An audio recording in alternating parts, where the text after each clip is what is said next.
Alrighty, we are live. We are live. I'm getting used to doing these lives. I'm loving doing these lives. Good morning, good afternoon, good evening. Some people probably gone to bed. Good night. Guys, thank you very much. We've got Jeff from DirtyPool Pinball with us tonight. How you going, buddy? I'm doing good, man. You've been killing it with the interviews on the Gonzo, on the pinball Flipperama, man. Dude, yeah, it's been great. Thank you. It's been interesting. And because Chris Gonzo, because a lot of people think I'm Gonzo because my name's Enzo, and I have to always touch on this nearly every episode because there's always new people watching, and people are like, you're part of this like Zo group, right? Yeah. Are there a bunch of other Zo names? Well, Lorenzo. Well, there actually isn't that many, to be honest. Vincenzo. But yeah, it's pretty funny enough. I was actually told a lot of people that in high school my nickname was Gonzo because of my nose. And you know, we're part of the whatever, the like prestigious nose club, right? Yeah, that's it. But yeah, so because Chris Gonzo had agreed to kind of like, he was happy for me to do lives because he can't do lives. His job just doesn't allow. He can't schedule stuff, right? So, and the interaction with the community is something I really enjoy. So I was like, well, if we're going to do this, we need to level up. Hence why the camera's changed, the audio's changed, and a lot of that is thank you to Jeff, who has been supporting me behind the scenes, and Kerry as well for some of his feedback. So yeah, leveling up and doing the interviews and stuff is great. I'm just getting used to where I have to look. But yeah, it's one of those things. What's going on? I'm chilling, man. I'm excited to be playing pinball. There's been a lot of suspect drama about, you know, the upcoming games. I think what Pedretti is about the most exciting thing in terms of the like rumor release mill. Yeah, the rumor of if it's Big Bang Bar or if it's whatever it is and all that. We'll touch on that anyway. What I wanted to do today, man, is because I really love what you're doing. You've been doing this for about 8 months, and thank you. Yeah, I remember seeing January. Yeah, I remember seeing your stuff probably. I think it was in February because it must have been February because it was around my wife's birthday, and you know, just the way it all looked, like you basically hit the ground running with your audio and video quality, which obviously is because your background is sound and video, which we'll touch on in a sec. And it was just, you know, your personality, you're very down to earth, you know, like it was one of those things where I connected with you very quickly as a viewer. And I am not normally one to engage a lot in chat or with, because I'm always doing something. So I'm either, and because of the time difference, right? When you are normally streaming or when Kerry's streaming or where anyone's streaming, it's normally like work time for me. So I've always got you guys in the background most of the time. But it got to a point with you, I was like, man, I want to hang out with this dude. I want to talk to him. I want to send him funny shit. And then I started doing it a bit more. Which you do now, which is great. Which I do. Yeah, I'll probably do it too much. You'll get sick of me eventually and probably ban me from the channel. Nonsense. That's silly. So I want to let's start at the beginning, right? So, Jeff, you've been playing pinball for how long? When did it all start for you? I mean, as a kid, I would say, I mean, we had like a putt-putt. My dad was in the military, so we traveled around a lot. So I kind of didn't get exposed to pinball till we got back to the States. And yeah, I don't know, man, putt-putt. Putt-putt had pinball machines, but I was kind of more into like arcade games. And then I remember going to a bowling alley, and I think it was a Data East Frankenstein that was like the first game that I like kind of remember, but I didn't like really get, I mean, it's obviously expensive and some areas just don't have pinball machines available for everybody. Yeah. So it didn't really kick until the early 2000s when I was in Los Angeles, where I met Pinball Molly and Keith Elwin at Pins and Needles, which was kind of like the speakeasy pinball place that was the place. And it was before pinball was like kind of making a resurgence in Los Angeles. And yeah, I don't know. God, like Chris Murray, Rick, there's just a handful of people that just got me right into the hobby, and it just, you know, it sinks its teeth in, and then you have to buy a lot of games. It's like I've got one of those jarring personalities where when I collect something, I've got to go all in, right? And in the last 20 years, I was heavily involved in collecting retro gaming, well, probably longer actually, 30 years, retro gaming and vintage toys, right? And that stuff's all right because it doesn't take up a lot of space unless you're a completionist like me. And then and then you've just got rooms and rooms full of stuff, right? And it got to a point where it consumes your life. Like you're just constantly looking at marketplace, constantly looking at stuff. Where can I get the next filler, right? And for me, it was one day I just like everything was packed up because we moved house, and I lost the nostalgic connection with it, which allowed me to then flog everything and invest in pinball. But like you said, it's an expensive hobby, and it is an extremely bulky hobby as well. It's an obsession though, man. It really consumes you when pinball really bites you, the bug, you know? Yeah. And especially now with the amount of pinfluencers, or, you know, pinball content creators, I prefer to call it because it doesn't sound as wanky. Yeah, God, that pinfluencer name is just like so cringy. Yeah, I know. But yeah, so there's so many pinball content creators now that I probably think if you had to look at a ratio of how many like content pinball creators there are versus how many like retro gaming creators are, we probably have more for the square meterage. Yeah, right. But it makes it just like sometimes I can't even keep up. Like there's stuff I haven't watched or I haven't heard. And that's a good thing. Like I love that there's so much of it because like you said, the hobby becomes so addictive that you just want more of it. And when you're not playing, I want to watch it. Or if I'm not watching it, I want to listen. Right. So it has become a little bit consuming.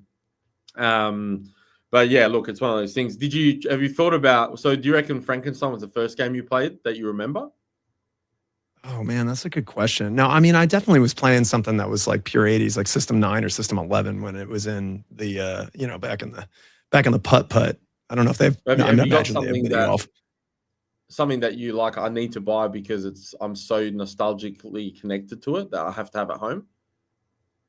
I mean, I don't have a Papa Dude there. All right, so I got Grand Lizard was kind of a game that I remember having like a nostalgic memory with, and I had the opportunity to get a Grand Lizard during an early tournament I played. Carl used to run this thing called Win-A-Pin, where he would find an old pinball machine and kind of like repair it to a certain degree, and then like you would compete, and then whoever won the tournament got it. And you know, we got to go to all these different collectors' houses, and I got to go to Belsito's place and you know play all of these games. And I remember just like latching on to Grand Lizard because it was just so like, I don't know, man. That's the dumb tribal drums and the monkey sounds when you whack the spinner. Just something about it was just like, because I love System 11 games. That and probably BSD, man. I think Dracula, that FM synthesizer, like Yamaha chip, that like 2024 chip is just like so like raw. It's such a great sound. Anything. Most of the soundtracks I listen in the car are like those retro piano synth, cyberpunk style soundtracks.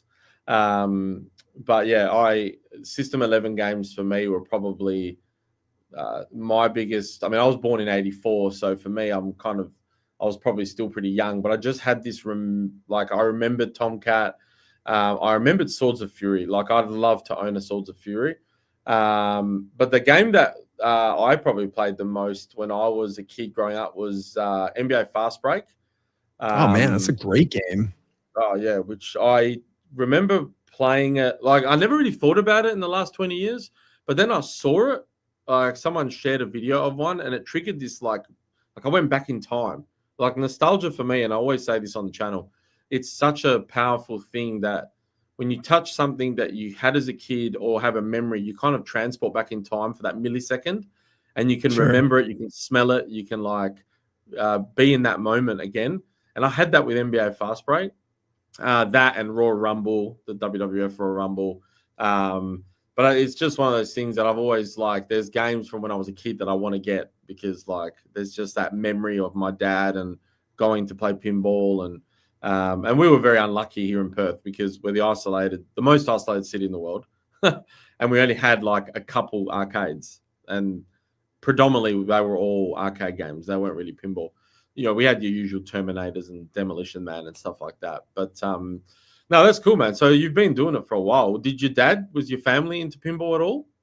My dad definitely was into pinball, but not to the point where, because, you know, we're traveling. They don't have a lot of pinball machines in Saudi Arabia. Like, so we didn't get to like play a lot of pinball growing up. But when, you know, back in the States, like every time that I would get to go hang out with him and like I said, go to the bowling alley, it would be like the first thing that I would be like drawn to.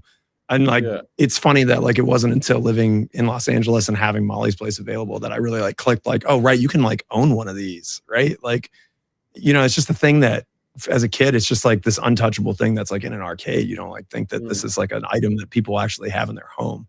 At least none of my friends did. So my kids, my watch was going off because my wife had texted and said, the kids want to know if you're live and they want to watch you. So shout out to your kids.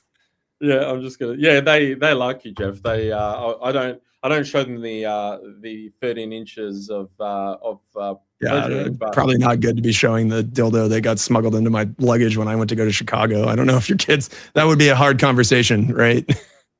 No, just go. No, that's just a toy arm.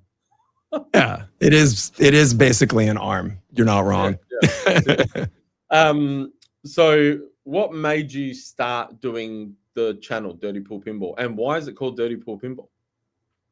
Well, it's funny, man. I thought a lot more people would get the reference, but DirtyPool is a Easter egg in pinball machines, and two of the most like iconic pinball machines have it. The first one was Addams Family, and then the second one was Attack from Mars. And they're shots that you can sometimes trigger by certain criteria. If you get into the scoop behind the piano on Addams Family, when it's closed, it says Dirty Pool Old Man, which is it's a call out from the actual Addams Family show.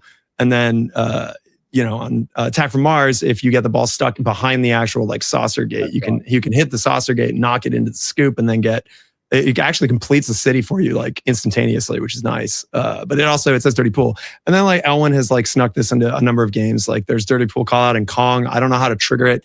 If you know how to trigger that, please let me know. And then like Godzilla has one that's super easy. If you just shats the right lane and hit the pop bumper, it says Dirty Pool. So, but yeah, I don't know.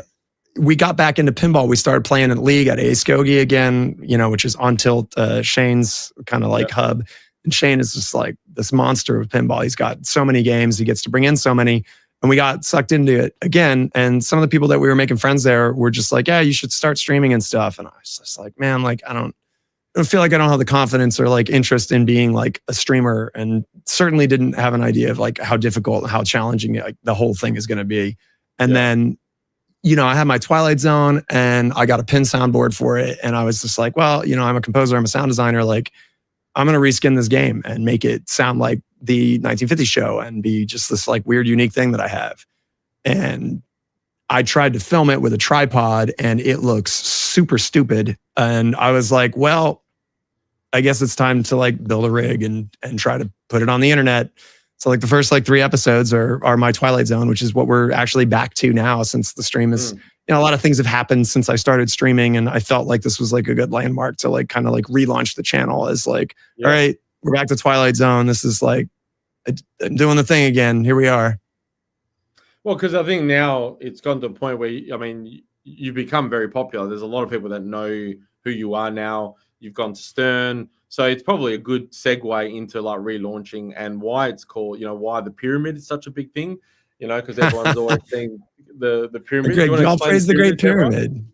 Yeah, we're not a real cult. I mean, we are, but we're not. It's from the power play field on Twilight Zone. Like Twilight Zone has this Illuminati pyramid like all over it, and when I was just creating the channel, I was just like, Twilight Zone is one of my favorite games, if not like my favorite game, and I wanted just something that would just, I don't know, be unique and just kind of weird, and weird like me, and something that I could like just kind of lean into. And then I was just like, what if we did just like a pinball cult? Like, fuck it. So, the pyramid became the thing. And then, I started clipping weird, obscure, like, Japanese movies, just finding like all these strange rewards because I wanted it to be like really engaging. Like I want people to have fun watching my stream. Like I get flat because people are like, I'm on too much coffee or whatever. And I'm just like, I'm here to entertain. Like I want people to hop on the stream and have a good time.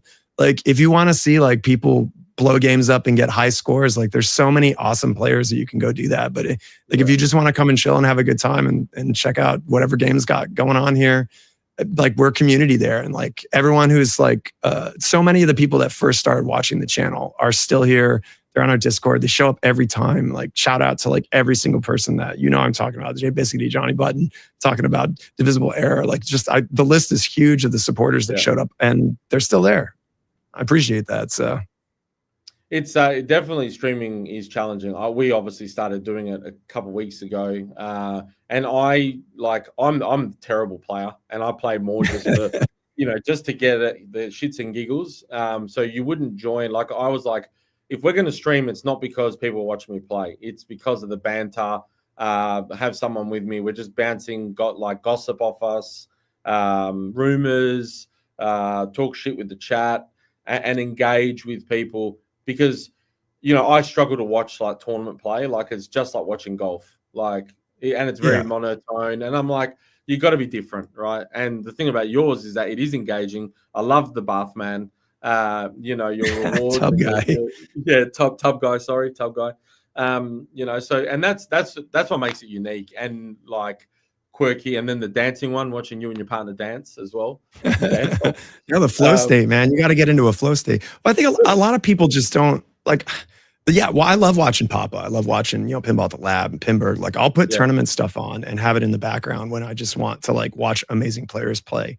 But I think, to me and a lot of other people, like community and people and the experience of like pinball memories, like involve outside of just the physical game itself. Right.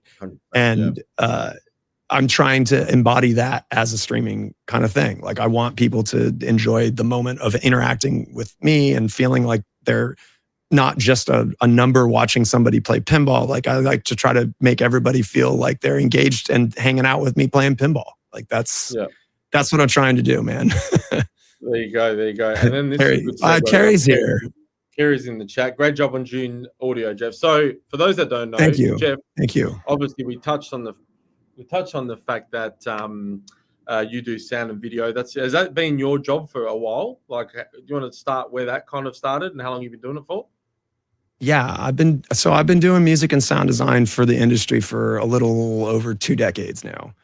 And I started working in AAA gaming and network branding. And I had the first big breakout job where I rebranded G4 TV, if you're familiar with G4. Oh, yeah. So the main theme for that is my music, my sound design, and that helped kind of open the gates for doing a lot of major networks and a lot of other just branding things. So I've worked on you've probably seen a lot of my branding work, whether it be for like Showtime or Amazon Games. Like we have just a ton of stuff. And honestly, that work it sucks. And I had all this experience working on video games and I just wanted to just do something that I just care about more. And so like I produce music and for music licensing for tons of stuff. And it has allowed me to have a little bit of free time and I'm just embracing pinball. And I had the opportunity to work on Dune and I wanted to make a really dope sounding game. And, Barrels and I aligned on that and I'm pretty stoked on it. Oh, and it's the feedback we've gotten and seen on June, especially since they introduced the voice actors and the music, and it has leveled up completely. I mean, that game, and I even said to David when we interviewed him that I think when people play that at Expo, and now it's at a really good point where it is pretty enjoyable overall because of all that stuff that's in there now, even though at Expo, I know you can't really hear things because of all the noise. Sure. But I think at that point at Expo, people will play it, and I think that game's going to really take off. And there's even a possibility it will even sell out, I reckon, because it's a bit like Evil Dead when it was at Pinball at the Beach. A lot of people played it, and it sold out. Texas, a lot of people played it, and then so I think it was the other way around. I can't remember. Kerry will correct me there. I can't remember if it was a sellout at TPF or Pinball at the Beach. But I think people need to play the game. No one's really played June unless they've. I agree. So I think a lot of the opinions about the game were formed on it at its release day, and nobody at Barrels was not denying like the game was not a complete package. Like it had a lot of the stuff that was in it, but so much of that was being held up by licensing stuff, and it was ready to go. It just needed to be thrown into the game. And as soon as that happened, people stopped the same narrative of just doing sucks. And it's no, play it and make your own decision at this point. Cause everybody loves a good drama. They do. And Am I that's what working they're on doing. upcoming Barrel of Fun games? Everybody is very happy with what happened on Dune. I would be shocked if I'm not working on a future Barrel of Fun game. There you go.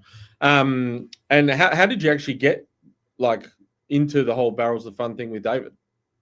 So I pinged a number of companies like right off the bat, like when I started the channel, and I was just like, hey, I'm a sound designer, I'm a composer, I love pinball. Like if you have any opportunities, I'd love to make it happen.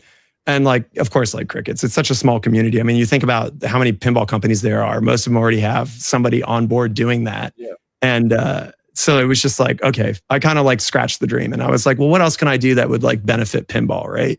And I was like, I guess I'll start a podcast because like I'm already used to interviewing people. Like my company has done behind the scenes for companies before. Like we were a vendor for Sony, so we shot behind the scenes for lots of AAA games and just created the stuff that goes on behind it. And so I was like, all right, I'm kind of used to interviewing people or at least getting them to say stuff on camera. Let's do a podcast. So I started the podcast and started bringing in people that I thought might be interesting for people to listen to. Like Bowen was a good example. And when I interviewed Bowen was like, hey, you should I was like, let's talk to David. And I was like, all right. And David got on and just mid-interview as a joke, like on their page, I noticed there was no sound person. And I made a joke about like, oh, we should talk about sound. And then the interview ends and we have a conversation about sound. And here we are. So, And David's really approachable in that sense. Like if you've got an idea or a thought or a suggestion, he wants to know about it. Right. Yeah. Like, he will talk to you for like an hour and like, and go, I should be in a meeting, but I'm happy to keep talking to you. Like he's just one of those dudes. David believes and knows the hustle, man. He is constantly traveling, constantly going to places to interact with the people that play the game, to interact with the places that are like putting the game on location. Like the dude is like Barrels of Fun, like seriously cares about the games that they're making. And I think that that's true for a lot of pinball companies. And I know when I went to Stern, I have been critical on the like stream about Stern for a number of things. Like I think some of their business decisions and some of their like direction that they've done with some of their games is like not exactly like consumer friendly. So going there and having interactions with all the people that are designing the games and involved in creating the games, like really revealed that like the people that make the games still care about the games. Yeah. The marketing people, the bean counters, that's still like, there's beef, man. I still think that they're trying to really monetize pinball in a time when pinball needs to be like easier to acquire for people. Like people need to be more in the hobby and not excluded because of how already financially like impossible it is to buy a pinball machine. Yeah. I mean, costs on used games are already too high. At least when they were selling new in-box games for $8,000-9,000 or whatever, you could still go and pick up like an amazing 90s game for $1,000 or something, Yeah. Like I remember picking up Road Kings for like $400, like one of my first games. And it was just like, where could you buy a fucking pinball machine for $400 these days? No. Yeah, it's never going to happen. So is David really as approachable as Star Wars, though? Carrie, so you quoted me on saying that it was approachable. I said it was accessible, which is, to be fair, like kind of the same thing. But everyone has said the game's approachable, even me. I like Kerry was funny when we went live to talk about Star Wars. Kerry said to me, "I'm going to ask you a question. What's the one word that you keep hearing?" And it's approachable, which is safe. And then, funny enough, it is a safe game. It is, yeah. Look, it is. But Serge, Pinball Jesus from Electric Bat, right? If you haven't seen Serge stuff, he's on the Electric Bat channel. He's extremely knowledgeable, and he just is the Rain Man of pinball. And I mean that with all the love in the world. He discussed and showed the difference between fan layouts, approachable games, versus King Kong, etc., and how the ball times are obviously much less on fan layouts because of how fast they are and how quick the balls come back to your flipper, right? So that was interesting because I never really thought of that aspect of it. But I think the thing with fan layouts is that it's very straightforward what you're meant to do and where the ball goes. And that's why it's approachable. But yeah, I had to chuckle at that. It's been interesting because I think David is doing what people want, and it's one of the reasons why Spooky's popular, right? Because the guys that run the business are always engaging with the community, right? I mean, George Gomez does a really good job of it as well from Stern. He's on Facebook a lot. Like you see him commenting on anyone's, whether it's negative or positive or just a compliment. He's all over mate. What is it? The Stern enthusiasts or whatever. Yeah, Stern enthusiast. Yeah. And I mean, Jack Danger is really now meant to be that community role. So I'm assuming he'll probably step into doing more of that as well. But George is always going to defend his company and his, there'll be things that Jack can't comment on, but George will, right? Yeah, I'm wondering how that relationship is going to carry forward too, because if Jack's operating as an independent entity, but he's also still technically at Stern, it's just that is like an inherent conflict of interest, and I don't know. Spooky and Barrels are making games that take risks, and I think that at a time when it's just I don't know, man. Pinball's stagnant to a certain degree with a lot of the reseen ideas on games. But then they'll make a Kong, which obviously has a totally like unique layout and has got a lot of different stuff. And then there's all this negative feedback on it. So it's like you're never going to please everybody, right? So it's just like they took the biggest IP possible to try to get as many people into pinball and made a safe game with it. And it's like, if you love Star Wars and you wanted a risky game, you're going to be pissed about it, and that's fair. But also, that's probably going to get a lot of new people into pinball. So yeah. I think I wanted to touch on your comment about Barrels and that. I think they get criticized a bit for doing like boring themes, right? And themes that nobody wanted, apparently. Sure. And I think when you're a new company, it makes sense to probably do themes that, I mean, I don't find Labyrinth or Dune boring. I actually quite like both those themes.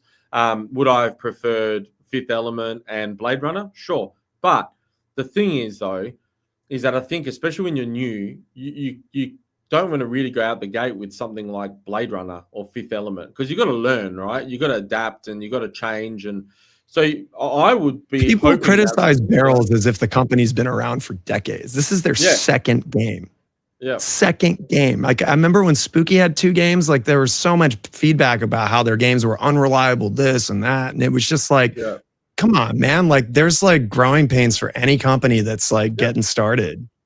And those 2 games that Spooky did at the beginning were like generic IPs. I think one the Haunted House and Domino's Pizza or something like that. I don't even remember what the second one was. So yeah, it's a very different world now. Like you can start a company and you could probably hit the ground running much better now than what Spooky did, or probably even what Stern did back in the day when they started. So I mean, to your point about theme and stuff, like same for me. Like, I mean, I like Dune. I bought Dune before, like Dune wasn't given to me. I bought it. So like that happened before. And those IPs, as much as an IP matters, like I find it really funny that for 30 or 40 years, like pinball machines have been created with absolutely no theme whatsoever.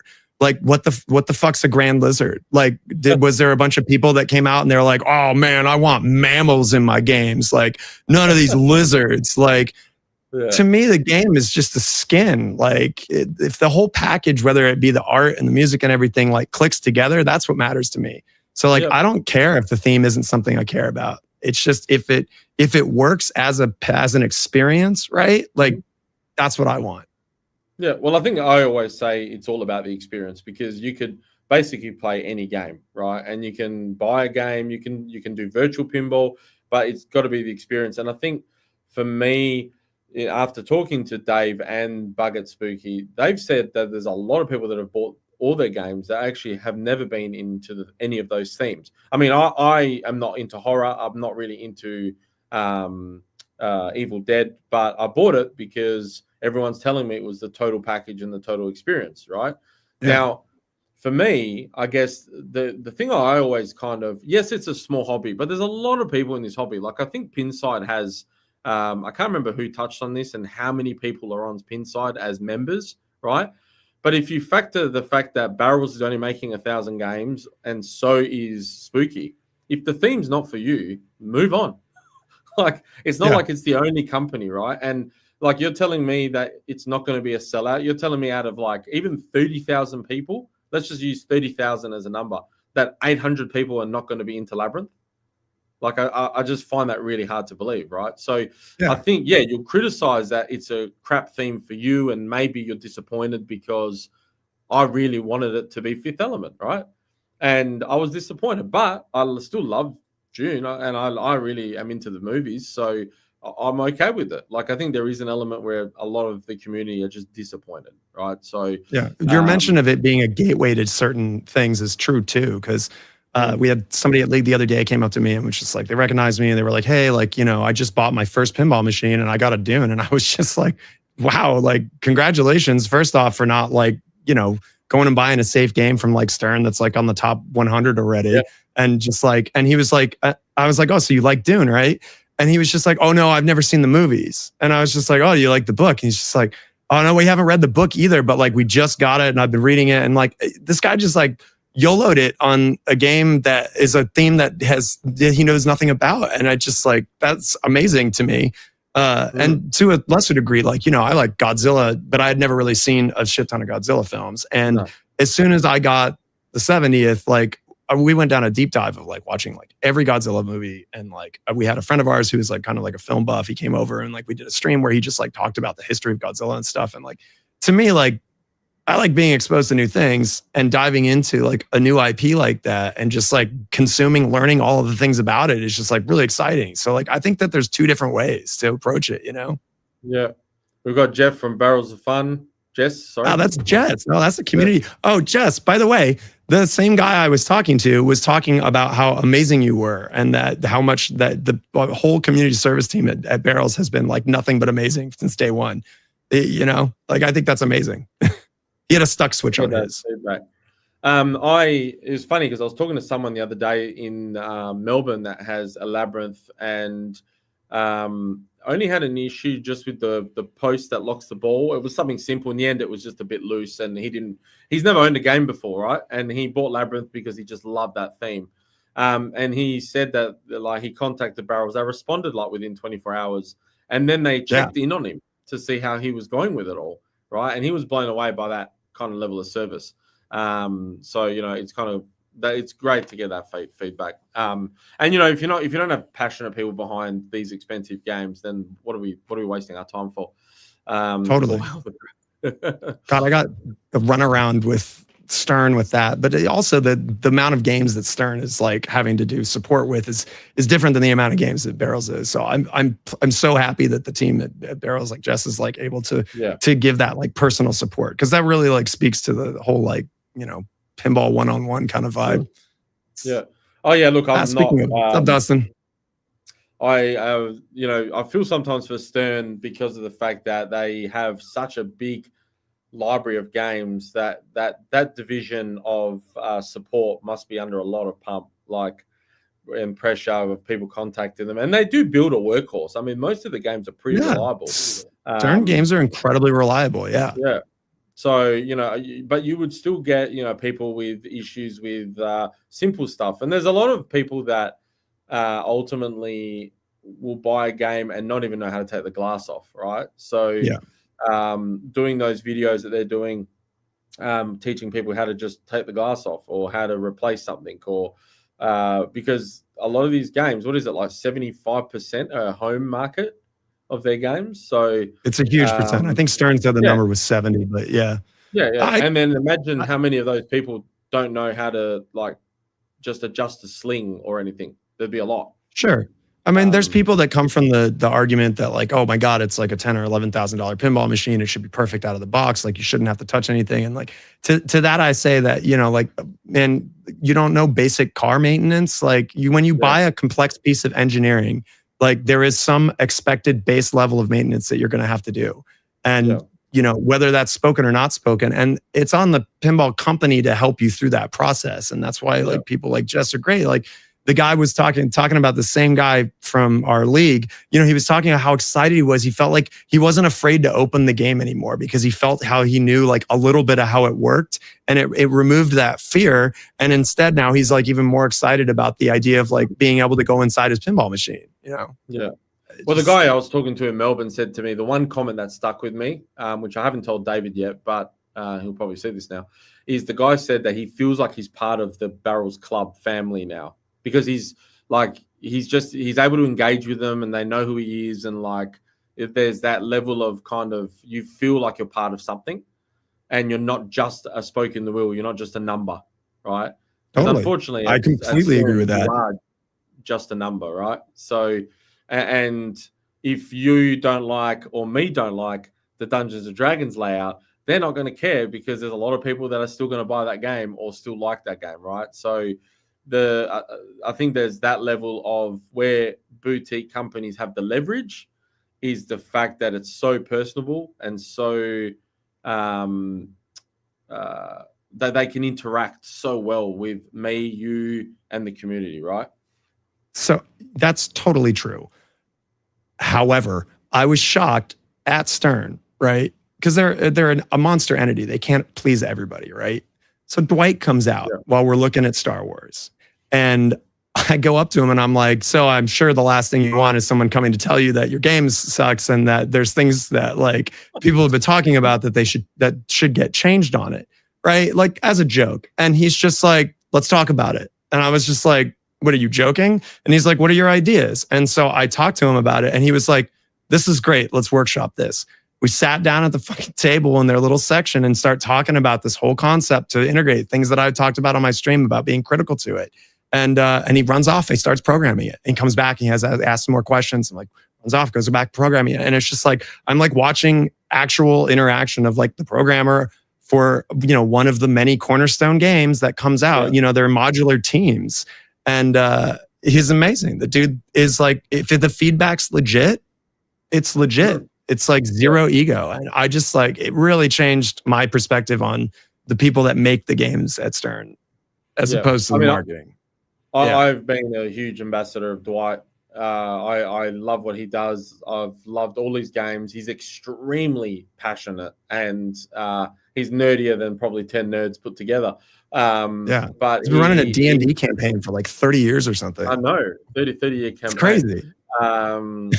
But yeah, it's kind of like, I think there is that element that having that kind of that community sense where you feel like you're part of something and they've got your back is so important, man. Like I just think that's the key to successful, boutique. But look, Stern's a big machine, right? And at the end of the day, they have to, keep the cogs moving. And I still say that 4 games a year is way too much. But I'd agree with that. That's just feedback, especially in this market. I was very critical of, something like D&D where it was created to bring a lot of new people to pinball because that D&D, I mean, there's a whole YouTube channel of people that fill stadiums to do D&D campaigns, right? And there is a big tap that you can get into, get these people across. But to make a layout that is that challenging and has, I don't like using the word geometry issues because it's a bit negative, but there's shots. I think that's 100% completely accurate. It's so hard. Yeah, the whole game is about getting the ball to the upper flipper and then make those 2 shots because they can't be made. Something's happened with my camera. You look like a giant circle now. I'll just pretend I'm talking to like an Enzo record. Well, Enzo's gone, everybody. So this is my show now. Welcome to Dirty Pool's Pinball-orama. I'm taking over, baby. Well, I'm gonna entertain chat while he's resolving those camera issues. Thank you everybody who's showed up from my channel to say hey, appreciate it. Shane, I missed your comment, but thank you so much for the live podcast shout out. I'm gonna have Ryan from Pinball Map on soon. I think that's one of the more interesting. I feel like a lot of people use Pinball Map, but they don't know anybody. The faces behind these apps are like a mystery. So I'm looking forward to talking to Ryan from Pinball Map. What's up, Enzo? He's back. I've been entertaining chat while you're gone. It said that my browser lost connection, but I thought the camera had died, but it's got 100% and it just lost connection. I got to look into that. I don't remember what we're talking about. Oh, we're talking about D&D's layout. So, when the game is that hard to shoot, and especially that little U shot, which is next to the spinner on the right, it became frustrating for me. And I'm not a good player at all, right?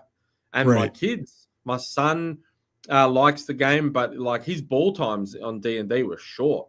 And he was getting frustrated with the game too. I could see it, My daughter barely played it, and she plays a lot of pinball. Sorry? I think there's like two different types of geometry issues, right? There's like the alignment, like the physical alignment, like if the shot is bricky and it just is like it's hard to hit, or that's like one type of a geometry issue. And I think the other kind of geometry issue is if the shot's just not satisfying. Like that loop shot, who cares? Like look at Jaws, for example. Like Jaws is a game that I really advocate for. And I think that every single one of those, and it is a fan layout, even though it's like disguised with its side flipper and bumper enough, it's like still just a regular fan layout. Every single one of those shots is like super satisfying in totally different ways, like completely unique ways.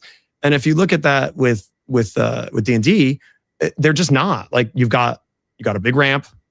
You've got a really long loop that you cannot see the ball half the time when it's gone there. You've got your really unsatisfying like mini loop orbit thing on the right that you were talking about. You've got the spinner shot, which is just like so boring after you've hit it 400 times in like the first 10 minutes of playing because it's the easiest shot on there.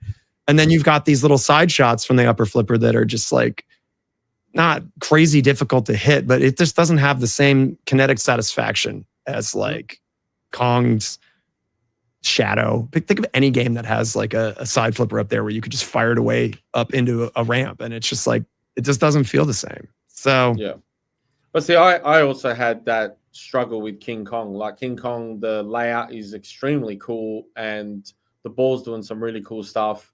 But I had not a good time on it. Like, and again, probably because I'm not a good player, but I've seen good players blow that game up, right? And when you're not hitting those shots and you're not making them, for me, it was a bit of a brick fest. You know, especially those two posts in the middle, right? Near the that bonus, the power-up target, you do spend a lot of time hitting that until you kind of adjust to the like slightly wider, different layout that those shots are. But the game has been referred to, and not as a criticism, Enzo, but like I've heard that it's generally easier. Like a lot, we're seeing a lot more like high scores on the one that we have at League, and some of the people that are there, like Carl, had a complaint that it was just like too easy of a game, so they moved all the posts and stuff to try to set it up a little harder. So I wonder how much of the stuff that you were dealing with might be like just simple alignment issues, because you know if a return ramp is just a little bit off and it's going straight down the middle, it's frustrating, and that may not be an issue with the game. I tweaked mine a little bit, and then I ended up like I'm a bit of a lazy player. Like I'm not much of a nudger and a slapper, which again is my fault, not the game's fault. But I did find that as soon as I put King Kong on my tiled floor versus my carpet, right, it played different again. And I found that left out lane was just a killer for me. Like it was just drain monster. But when you made the shots, man, it was butter. Like it's probably like I still think Avengers is Elvin's best layout in that sense. But King Kong will be up there probably as the next one, because like you said, Jaws is such a great game, and yes, it is a fan layout, but the shots are so different that it feels different every time you play it in a way. Like, you know, you hit the boat and then you hit the shark, and that's two shots in one basically, right? And then you got the real shot, and I mean, Evil Dead is just a fan layout. I've said that on stream, and I've said that on my unboxing. But it's masked by it's so wide. It's disguised as like a different, But yes, Evil Dead has far more mechs and upper playfield and lower playfield and a house that locks balls. I understand that, but it's what you do with that complete package that, like you said, disguises the fact that it's a fan layout, right? Because look, there's not a lot of space or things you can do on a playfield, right? It's not overly wide. I mean, obviously. Wide bodies are different, but you're still limited on how many layout and ball pass. And to me, that's why I still think that X-Men is one of my favorite Stern layouts to this day. And I'm assuming you mean Uncanny, not the Uncanny X-Men. White Star. The Jack Danger X-Men is my favorite Stern LE or Stern release in a while, just because of the fact that the ball paths and the shot and the fact that it's not an Italian bottom, it's just different, right? And I didn't have the issues that a lot of people were having. I had a bit of a ball plunge issue with the auto plunger, but that was easily fixed by just adjusting the forks that the ball was sitting on were a little bit kind of crooked. And I put in the ball hop fix that Stern, done. But that game suffered because D&D wasn't ready, and that was brought forward. right? George said Yep. that in our interview, and it's sad because it's such a great game, and I'm excited to see what they're going to do with the code. Yeah, that game has amazing geometry. I mean, that's a software issue, and that's something that is easily, not easily, but you have the ability to improve it if you want to, as opposed to where like a game that has unsatisfying shots, like you cannot physically change the game. Yeah, you just can't. I one of my favorite games for that experience complete package is Lord of the Rings. Right, I can see your one back there. Mine's over there. Yeah. It is, you think about what Stern make today versus what Lord of the Rings has in it. And Lord of the Rings doesn't have a lower playfield, and it is essentially a fan layout as well, right? Most games That's correct, I know. But it's just that every shot matters, and every shot is different, and every time you hit it, it matters and feels different. It was one of those games that, like, when I started buying games, I was like, I need to have Lord of the Rings because I remember playing it, and I hadn't played it for so long, right? It left a really big imprint on me. One of my favorite Gomez games, for sure. Yeah. I mean, what is about Lord of the Rings that you reckon is probably the most captivating thing about it? I mean, weirdly, like the callouts are a huge bonus on it. I mean, I don't think a lot of games take the risk that, I mean, John Rhys-Davies doing his like, super jackpot, I mean, you've got such like iconic kind of delivery on that. But I mean, to the same thing you were saying, like each shot is not copied, right? Like each one has a slightly different vibe to it, for lack of a better word. And that really separates it to me from like what like D&D's issue. Like every shot on D&D feels very similar in some capacity. And like Lord of the Rings, just like, I don't know, man, it just scratches an itch I can't reach. It's good stuff. Yeah. I think what games are lacking these days sometimes is the soul and the character of that game, because, games like Star Trek Next Gen, I know a lot of people that have never watched the TV show, but they love that game, right? And it's like the shots are pretty hard on it. Some of them are, but like it is the call outs, the music, the moment you pull the trigger and the theme takes off, and like it's immersive, right? And I think like even with Lord of the Rings, I know a lot of people that aren't into Lord of the Rings, but there's something about it that pulls them in every time they play it. And I think it's just that complete, the game's got soul and character, which I think a lot of games are missing. I think King Kong's missing that personally, myself. I wouldn't, I mean, it sucks. I really want to love King Kong, and I do think that Ellen takes risks making every single layout like slightly different. Like he doesn't reuse elements really. It's a challenge for him, and I think he's been on record saying that his design philosophy is like to try to go from game to game to try to make it special in a different way. And I don't know. I think pacing has a lot to do with it too. Like I think that the rate both at which you get into both like different modes and how wizard modes are triggered have a lot to do with it. And the way that those happen on Lord of the Rings, and just how you organically, like it's designed so that a new player just fucking flipping around is going to get to those anyways eventually. But at the same time, like a veteran player, which wants to like set up specific goals, can totally go down that same path, and it's just as satisfying. And that's like the holy grail for pinball, I think, as a designer, to both make it satisfying for both camps of people that are playing it. It must be challenging for someone like Elwin, though, because like when you got to release essentially, what is it, like a one game every year and a half, or every year, maybe it's every year and a half, to have to not be seen that you're reusing stuff, that you're repeating, and also being forced a little bit to do something. Like he didn't want to make King Kong, you know what I mean? Like he had said on record, I think he even said it on the interview I did, he didn't want it. George basically begged him to do King Kong, Right. And I think there's elements of that I can see without sounding like a negative Nancy, but I can kind of see that, even with Avengers, there's a big disconnect between the layout and the code. The code's so complex and so deep that I've never scratched the surface on it. See, it's gone again. I see your record again. Yeah, I don't understand. So make sure you have the right camera selected and close any other applications that may be using it, i.e. Zoom. Well, I am using Zoom. I don't understand. Too bad StreamYard. Get out of here. What's up, Lil Everett? Kenneth Jure says he can't wait till Barrows gives him a theme that you want. Well, if you change your opinion on Dune, then you could get a Dune, you know? We just talked about the whole like IP theme just concept about people. There's people that like to get a game and get into it and then get exposed to that IP versus people that actually just want a theme and like sink their teeth into it. David's on record harvesting people asking him what themes they want. So I'm curious, Kenneth, what theme do you want Barrels to make? Yeah, that's the question. Yeah, I don't know what's going on. It's saying my browser can't connect to the camera, and then you're good now. You're back. Yeah, I did notice before the camera shut, there was a message on my camera, so I've got to try and grab that and see what it says. That will tell me what's going on. Yeah, David's very open to theme suggestions. That's for sure. You know, Back to the Future. I would love to see a Back to the Future game. I mean, that's rumored coming out of Dutch though. So I've heard that Stern had the option for it and turned it down. So I don't know if that has to do with, I don't know.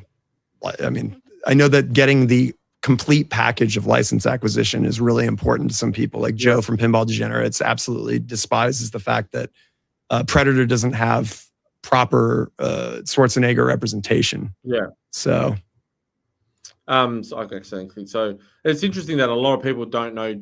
I've spoken to a friend of mine that didn't even know what Dune was, and even though this was a book, it's been around since the 70s. It's, you know, pretty big movies. I mean, if you're not really a movie buff, I guess you may not have even have heard that the movie was coming out. But it's the same director as Blade Runner, right? Of the new Blade Runner, I should say. That's correct. So Denis Villeneuve, I believe David Denis Villeneuve is the director for the new one, and David Lynch was the director for the original kind of like 80s Dune. Yeah. Which is, I think he Alan Smithied that, which if you don't know what that means, it's like when a director wants to like not be associated with the project, they put like this fake pen name on it. That had a lot to do with the like, because it was like a made for TV edit too. Like, I don't know, the history behind that movie is bizarre. And then there's this whole documentary on this Jodorowsky's Dune, which was supposed to have H.R. Geiger do the entire artwork package for it. So like, I don't know, Dune has like a weird media history in general. But I get it that not a lot of people may have ever been exposed to Dune unless you grew up in a very specific time period. Yeah. A lot of people have said like Super Troopers, The Office, The Exorcist. I think Barrels would be really Super Troopers in The Office. I haven't heard that, and I didn't realize that like mid '90s feel good comedies were like on the menu for pinball. Orbital Albert was telling me the other day. He goes, "Oh yeah, I didn't realize you like Seinfeld." I was like, "Man, I love Seinfeld. I'd kill for a Seinfeld pinball." Like, there's so I don't know how would a sitcom pinball work? Like, can you imagine like a Friends pinball or? You'd probably have to do character or episode. There's always real like use Seinfeld for instance, right? There's iconic episodes that even possibly non-Seinfeld people know, like the Soup Nazi and the Soup Nazi multi-ball. Soup Nazi multi-ball, like stuff like that, right? So you'd leverage particular episodes or just character modes, right? So you just do like quirky stuff as Kramer and stuff as Spongeworthy, hurry up. Spongeworthy, sleep under the desk, George, and like all that type of stuff. So it'd be cool. I'd like to see more comedy shows get pinball games. I don't know if there's a market for that. I wouldn't personally buy one. But then again, Big Lebowski's kind of like that, right? And I would totally own Big Lebowski because it's a character drama, and it's also it's essentially kind of a weird sitcom done through the lenses of the Coen brothers, Yep.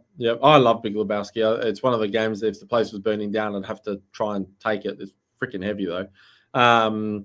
But yeah, so Kenneth, I actually said this before. I was like, people got to play Dune. A lot of people saw it released and it didn't have any audio call outs. It had very little code in it and then judged it instantly. So yes, my thing, and I will tell everyone this, is get to Expo. I'm sure David's going to have at least 4 games there. There will be Dunes at Expo for sure. I think you guys are going to be very surprised. And I've spoken to people that have played it here in Australia. I haven't played it yet. And they're very critical of games and they enjoyed it. And they said it's a better shooter and an easier shooter, I should say, than Labyrinth. So, Carl said that directly. But yeah. Yeah. I've talked to David very specifically about how like my channel is totally independent and like I can say, you know, what I want with, you know, within reason. I'm not going to just say F these people, F that people. But, Yeah. you know, I bought Dune. I like Dune. I think that people should absolutely give it a chance. And you don't have to play a game before you buy it. That's what you should always do. Don't ever buy. Like I bought D&D and I regret it. Like I loved in Dungeons and Dragons so much that I was like, oh, Brian Eddy's making this. Like, how could it possibly be bad? And some people like the game. Awesome. It's available to them. But like, it just wasn't for me. And if I had like really sunk my teeth into playing it beforehand, I would not have. So, yeah.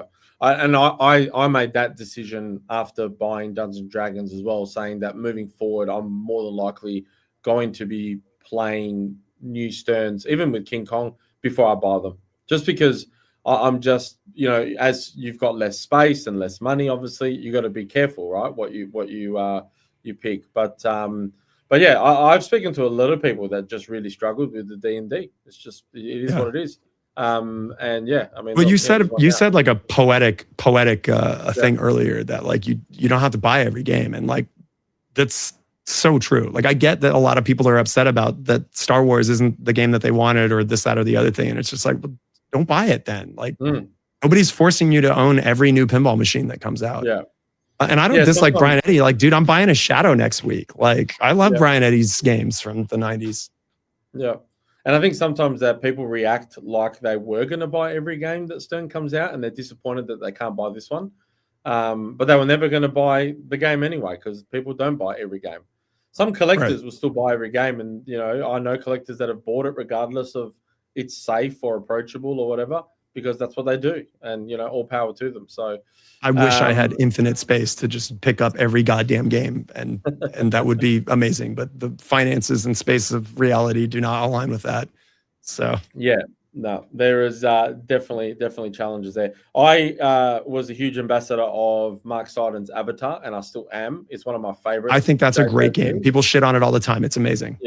Yeah. Well, people shit on it because of the theme. There's a lot of people that they only got to play it at Expo.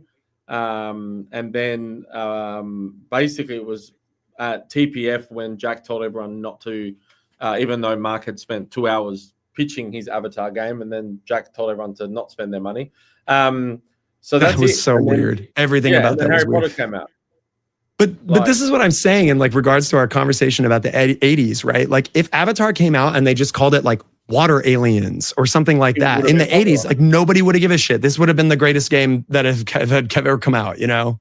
But I don't care about Avatar, the movies. Yeah. At all. Oh, look, I don't either. I mean, I enjoyed for me who's into movies and cinema, when that film came out and the whole 3D thing, it was kind of the next evolution of filmmaking. Sure. And it was captivating and yeah, great. Yeah, I watched it 3 times because of not the film, but how captivating the picture it was and the experience, right? The game. And Avatar nails that experience. The whole thing. I wonder if it's an overheat issue. You might need to get a fan for it. This is my bad because I made you get that new camera. RTX Pinball says, I'm gonna do chat questions while you fix that. He says, I follow the Empire. He thinks Follow the Empire is going to play a lot better than it looks, to be honest. I have played it for about an hour and a half, 2 hours at the Stern Media event. And it is immediately fun. Like, it's not like it's a broken, unfun game. I mean, it's just the fan layout. So like as a baseline shooter, like it is an enjoyable game. I don't think it's going to have the longevity for like, as a home game. It's going to be an awesome game for tournaments and for on location, I think. Just a game that you can just throw a few quarters in and slap around, and the extra pop bumpers make for excellent, chaotic, lower playfield action. But all right, you're back. I can stop talking to the chat now. Yeah, although I'm blurry, I don't know what's going on there. Let me. It's locked onto the Pulp Fiction people. Yeah, that is Pulp Fiction back there, right? Yeah, it is. Why is it doing that? It's not locking onto me. It could be a heating issue, actually, to be honest, because it does feel pretty warm, but I've got the settings set to the higher fan. Why is that still blurry? I don't know. Anyway, it's my first run with this new camera, so it was inevitably going to be a bit problematic. Let me test run. I'll just pretend I have like myopia. I'm already losing my vision more than I already am. Well, look, we've been going for an Yeah. hour anyway, man. I wasn't going to keep you for long, and it's I've got a bit of a hectic day today. But do you want For sure. to just tell everyone about your channel, what you're doing, when, how often you're doing it, etc. Sure. Hello. He's giving me the floor. I'm Jeff, DirtyPool Pinball. I don't know. We stream. We hang out. Generally, I try to do Wednesday evening streams, and sometimes Monday during the early days. But yeah, we have a Discord. I just try to make engaging pinball content. I'm trying to go around and record games that come out and go on to locations to cool places and take pictures. We have an awesome Instagram. It's just like as much photography as I can put on there. And yeah, I'm a composer, sound designer. As Jess said in chat, like I'm working with Barrels of Fun now, and that's you should go play Dune. It has a bunch of my sound design in it. You don't have to buy it; just play it. Enjoy the sound. I don't know what's going on with this camera chat, but all good. Look, guys, thanks. It was always going to be around an hour anyway, but we'll catch up again in the near future, and I'll make sure my camera's freaking working properly. But, I mean, when it was working, you looked great. Oh no, thanks. It was inevitable. I knew. I was like, something's going to go wrong. But anyway, it's all good. We'll tweak it, and we'll catch you guys on the flip side. I'm pretty sure we haven't missed anything in the chat. Apologies if we have. I've been distracted because of this camera issue, but yeah. Penny said he wanted F Troop made. That was one. That was an important one we missed. Yeah. So yeah, apologies if you are watching this. I'm blurry, my camera's stuffed up. But guys, please do me a favor. Head over to Jeff at DirtyPool Pinball. He's got the YouTube channel. Subscribe and like. His content is very unique. And when you join, you get scrubbed by Tubman, and you get, all hail the Great Pyramid, right? All praise the Great Pyramid. The Great Pyramid, God bless, loves all pinball people, man. If you love pinball, come hang out. All right, guys. Thank you very much. We will see you on the flip side.